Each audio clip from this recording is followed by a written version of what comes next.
এটা সানভি না? ওর মতোই তো লাগছে। এত বছর পর ওর সাথে আমার দেখা হবে ভাবতেই পারিনি। আচ্ছা, ও কি আমাকে চিনতে পারবে নাকি ভুলেই গেছে? আমি কি ওর সাথে গিয়ে কথা বলবো? না না, থাক। যদিও আমাকে চিনতে না পারে তাহলে কেমন একটা অবস্থা হবে।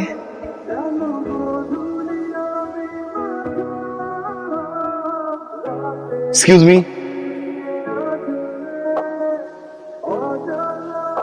মায়া। সানভি।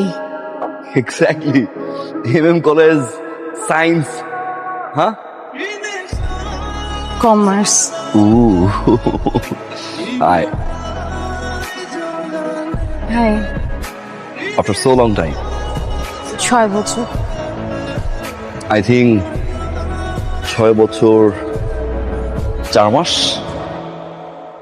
তোমার সাথে এইভাবে দেখা হয়ে যাবে কখনো ভাবিনি। তো আবার সিঙ্গাপুরে। বসি কোথাও। 6 বছর 4 মাস।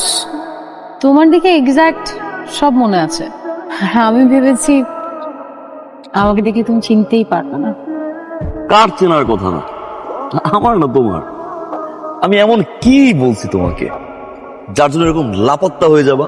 নাটক সিনেমায় দেখছি আমি যে হিরো যখন হিরোইনকে পছন্দের কথা বলে, ভালোবাসা। বাই দ্য ওয়ে, আমি কিন্তু খারাপ কিছু বলি নাই না। মানুষের ভালো লাগার কথা শেয়ার করতেই পারে।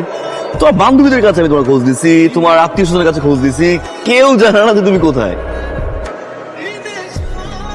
কিছু কিছু মানুষ তো পৃথিবী থেকেও হারিয়ে যায়। এইটাই তো প্রকৃতির নিয়ম, তাই না? সো ডিপ, বাট এটা ট্রু। প্রকৃতি চাইলে আবার দেখা করিও দেয়। 6 বছর পরে হোক আর 6 বছর 4 মাস পরে হোক।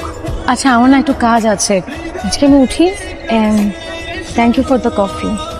মায়া, আবার দেখা হচ্ছে 6 বছর 4 মাস পরে।